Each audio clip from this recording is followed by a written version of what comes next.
અમે આપે જેમ કીધું ઘણા દિવસથી ઘણા ટાઈમથી અમે સરકારથી માંગણી પણ કરતા હતા કે ભાઈ ગુજરાતની અંદર ગાય માતાને રાજ્ય માતાનો દરજ્જો આપો. ગાય માતા દુઃખી છે, ગલી ગલી રખડી રહી છે, શહેર શહેર રખડી રહી છે, રોજે રોજ એના હજારો એક્સિડન્ટ થતા હોય છે.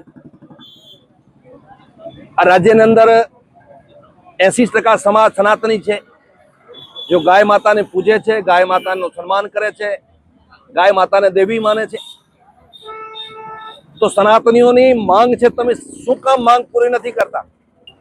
રજૂઆતો ક્યાં પણ સાંભળવામાં નથી આવી, ક્યાં બી થોડો બી એનો અમલીકરણ થયો નથી. એટલે કચ્છના સંતો અને સનાતનીઓ નક્કી કર્યો કે જ્યાં સુધી ગુજરાતની અંદર ગાય માતાને રાજ્ય માતાનો દરજ્જો નહીં મળે ત્યાં સુધી અમે ઉપવાસ ઉપર બેસીશું. આપ જુઓ છો સંતો છે, ધીરે ધીરે બધા સનાતનીઓ આવે છે, રોજે 10, 20, 30, 25 સંતો અહીંયા બેસવાના છે કે જ્યાં સુધી ગુજરાતની અંદર ગાય માતાને રાજ્ય માતાનો દરજ્જો નહીં મળે ત્યાં સુધી અમે અહીંયાથી ઊભા થવાના નથી. એ છે પણ ખાલી કહેવાથી પૂજીને નથી થતી ને, એનો અમલીકરણ પણ થવો જોઈએ ને. હું કહું પૂજનીય છે, ખાલી પૂજનીયથી થઈ જાય તો 30 વર્ષથી સરકાર છે તો શું કામ પૂજનીય કરે, કેમ નથી બનાવતી?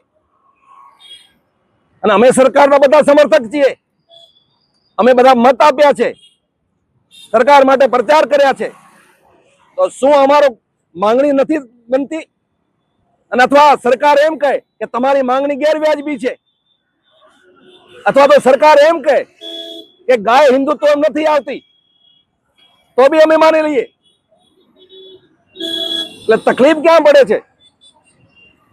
30 વર્ષથી કહો છો કે ગાય પૂજનીય છે, તો એને જે સન્માન મળવો જોઈએ, જો ગૌ માતાને ન્યાય મળવો જોઈએ, કેમ નથી મળ્યો?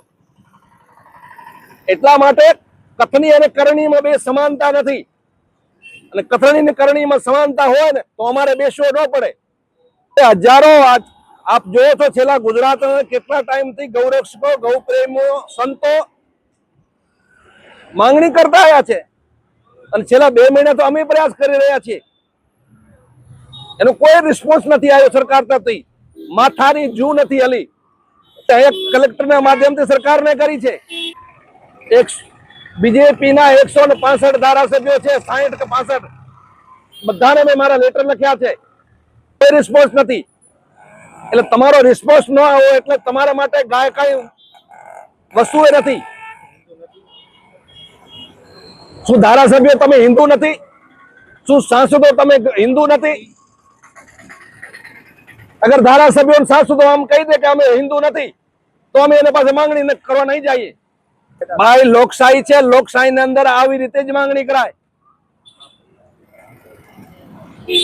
જો જે રીતે જેને લીધે અમે કામ તમારા માટે કર્યો છે, જે કારણે તમારા અમે સમર્થન કરતા, અગર એ કાર્ય નહીં થાય તો ચોક્કસ આંદોલન થાય, અનશન થાય, ઉપવાસ થાય.